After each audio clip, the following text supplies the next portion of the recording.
ओम नमः शिवाय। मैं हूं एस्ट्रोलॉजर के एम सिन्हा और मैं अपने यूट्यूब चैनल पर आप सभी का हार्दिक स्वागत करता हूं। तो हमारा जो टॉपिक है आज का, आने वाली है मंगल की दशा। ये स्टार्ट होगा अप्रैल 2023 से, और अप्रैल आने में कोई बहुत ज़्यादा टाइम नहीं बचा है, मात्र 15 दिन का समय बचा है। तो इस पर सबसे बड़ी भविष्यवाणी करने वाला हूँ राहुल गांधी पर। तो आइए हम समझते हैं। इम्पॉर्टेंट टॉपिक इसलिए भी हो जाता है क्योंकि इनके जो इस समय जिस तरीके से बयान आ रहे हैं, जिस तरीके से ये भाषण दे रहे हैं, और वो भी लंदन में जाकर, वो भाषण सुनने के बाद थोड़ी सी लज्जा ज़रूर आती है कि किस तरीके के लोग होते हैं जो राजनीति के खातिर ऐसे काम भी करते हैं। और अगर मैं गलत बोल रहा हूँ तो कमेंट बॉक्स में भी ज़रूर लिखिएगा। मेरा प्रश्न उन सभी लोगों से, और स्ट्रिक्ट रूप से मैं पूछना चाहता हूँ कि अगर ईडी का छापा पड़ रहा है, अगर सीबीआई के छापे पड़ रहे हैं, तो इसमें गलत क्या है? अगर किसी ने गलती की है तो मैं बार बार पूछ रहा हूँ, अगर गलती की है तो सामने आना चाहिए। अगर इस तरीके का लोग परेशान होकर और विदेश में जाकर भारत के संविधान के खिलाफ जिस तरीके का निगेटिव कथन वो देकर आ रहे हैं, और चीन जो हमारा सबसे बड़ा निगेटिव है, जिस पर कोई विश्वास नहीं कर सकता, उनकी तारीफ करना, ये कहाँ का धर्म है? नंबर 1। ऐसी चीज़ तो देशद्रोह की श्रृंखला में आती है। अब सबसे बड़ा प्रश्न ये उठता है कि देशद्रोह की अगर श्रृंखला में आती है तो क्या इनकी कुंडली में देशद्रोह के योग भी बनते हैं? देखिए, देशद्रोह के लिए बहुत सारी लोग हैं जिनकी कुंडली में देशद्रोह के योग बने थे, और उस पर रिसर्च मैं आज नहीं करने वाला। आज केवल एक ही चीज़ पे मैं बात करूंगा, लेकिन आप अपनी प्रतिक्रियाएं ज़रूर लिखिएगा। यहाँ पर एक बात मैं ज़रूर करूंगा कि मंगल की दशा जो है, क्योंकि इनका चार्ट मैं नहीं दिखा रहा हूँ, केवल वही बात कर रहा हूँ जो जिससे आपका काम चल सके। तो मंगल इनकी कुंडली देखिएगा तो मकर लगन की कुंडली बनती है, और मकर लगन की कुंडली में द्वितीय भाव जो कि वाणी का होता है, आवाज़ का, बोलने का, उसमें खुद चांडाल बैठा हुआ है, राहु साक्षात गले में बैठा हुआ है। और राहु राजनीति का कारक भी होता है। राजनीति का कारक होकर गले में बैठना यानी डिप्लोमेटिक बातें करना, राजनेताओं के तरीके से बात करना। लेकिन फिर भी राजनेताओं के भाषण तो अलग अलग होते हैं, लेकिन इतनी नीचता पर उतर आना, ये राहु के सिवा और कोई कुछ नहीं कर सकता है। राहु का द्वितीय भाव में, वो भी कुंभ का राहु जाकर बैठा हुआ है, और जिसका मालिक है वो खुद नीच अवस्था में है।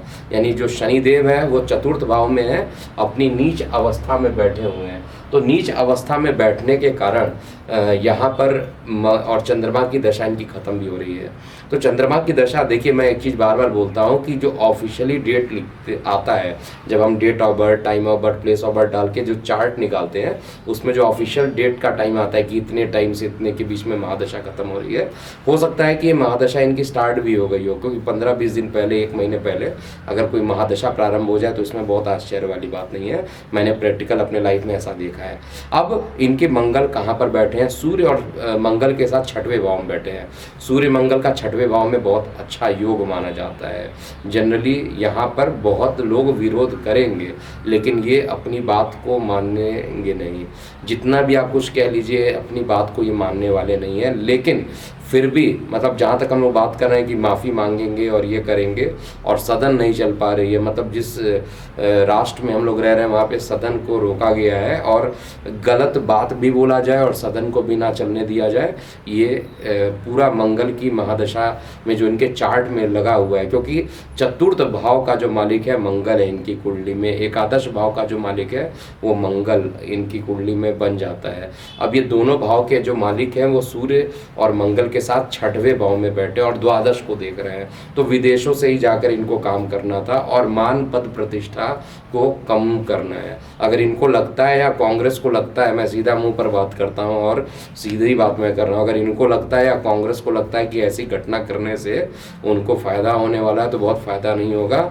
जितनी इन्होंने मेहनत की थी कश्मीर से लेकर कन्याकुमारी तक का भारत जोड़ो यात्रा करने का जो बात कर रहे थे, जो कि भारत ऑलरेडी जुड़ा हुआ है, और जिस तरीके का उन्होंने दिखाया है दाढ़ी बढ़ाकर, और पता नहीं इन्होंने क्या क्या चीज़ें किया है। लेकिन एक चीज़ तो कन्फर्म है कि इनका जो द्वितीय भाव का जो राहु है, इनको कहाँ पर ले जाकर घसीट देगा इनको पता नहीं है। इनकी कुंडली में प्रधानमंत्री बनने का तो कोई योग भी नहीं है, और जो मैं बोल रहा हूँ पूरे तरीके से ज्योतिषीय गणना के अनुसार बोल रहा हूँ।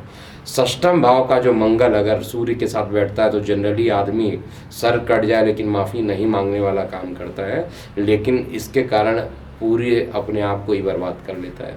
तो बात है कि देशद्रोह का मुकदमा चलेगा नहीं चलेगा, लेकिन फिर भी एक कंडीशन तो है। देशद्रोह की डेफिनेशन जो मैं जानता हूँ, मैं कोई लॉ नहीं पढ़ा हूँ, सिंपल, अगर हमारे देश के बारे में कोई निगेटिव बोलता है तो वो देशद्रोह है।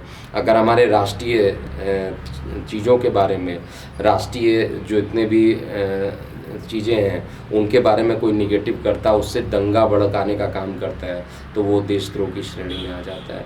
और इस तरीके का काम जो किया जा रहा है, और उस पर माननीय अध्यक्ष जो है मल्लिकार्जुन खड़गे, उन्होंने भी बोला कि ये तो सही है, ये गलत काम कर ही नहीं रहे हैं, माफ़ी ये मांगेंगे नहीं, सभी लोग एकजुट हो गए हैं। तो आने वाला समय जो है 3 मंथ याद रखिएगा, मैं अभी भी बता रहा हूँ, 3 मंथ जो आने वाला है वो राजनीतिक घमासान आपको देखने को मिलेगा, वो राजनीतिक परेशानियाँ होंगी। एक तरफ तो सभी ईडी से परेशान है, सीबीआई से परेशान है, सारा विपक्ष एकजुट हो रहा है, और एकजुट केवल अपने स्वार्थ के लिए हो रहे हैं, देश के लिए नहीं हो रहे हैं। और यहाँ पर वीडियो बनाने का बस यही मकसद है, जो मंगल इनका स्टार्ट हुआ है वो इनके लिए और मुसीबत लेकर आने वाला है। वैसे ही नैसर्गिक रूप से आपके लग्नेश का एंटी है, और एंटी होकर विदेश के स्थान को देख रहा है। तो विदेश में जो इन्होंने काम किया है, और इस समय शनिदेव गोचर में न्याय की प्रक्रिया में चली रहे हैं। देखिए एक के बाद एक जो न्याय की प्रक्रिया है वो सामने निकल के आ रही है। तो अगर ये सोचते हैं कि ऐसी बातें बोलकर ये बच जाएंगे, अभी भी इनके ऊपर बहुत सारे आरोप लगे हुए हैं, और जेल यात्रा के जो योग बनते हैं वो द्वादश के मालिक के ऊपर अगर शनि की दृष्टि पड़ती है, द्वादश के मालिक के ऊपर अगर मंगल की दृष्टि पड़ती है, द्वादश के मालिक के ऊपर अगर केतु की दृष्टि या राहु की दृष्टि पड़ती है, या द्वादशेश इनके साथ बैठता है, तो बहुत सारे योग ऐसे बनते हैं। तो सीधा अगर आप इनका चार्ट उठाइएगा तो 12th हाउस में 9 नंबर लिखा आएगा, क्योंकि मकर लगन की कुंडली है। उनके जो स्वामी है बृहस्पति देव हैं, जो कि 10वें भाव में बैठे हैं, और उस पर शनि की नीच दृष्टि पड़ रही है, साथ में राहु की 9वीं दृष्टि पड़ रही है, और मंगल सीधा 12th हाउस को देख रहा है। हर कंडीशन में ये समय इनके लिए अच्छा नहीं है, और मंगल इनके लिए अमंगल सिद्ध होगा। आने वाले समय में इसको सत्य होते हुए ज़रूर देखिएगा। और एक बार पुनः मैं ज़रूर बोलूँगा कि ये तो बच्चों को भी पता होता है कि अपने देश के लिए, अपने घर के लिए जो बातें होती हैं घर तक ही सीमित रखते हैं। इन्होंने तो जिस तरीके से वार्तालाप किया है वो अच्छा नहीं है। और बाकी आप अपनी प्रतिक्रिया कमेंट बॉक्स में लिखिएगा। अभी के लिए इतना ही। मैं हूँ एस्ट्रोलॉजर KM सिन्हा। ओम नमः शिवाय।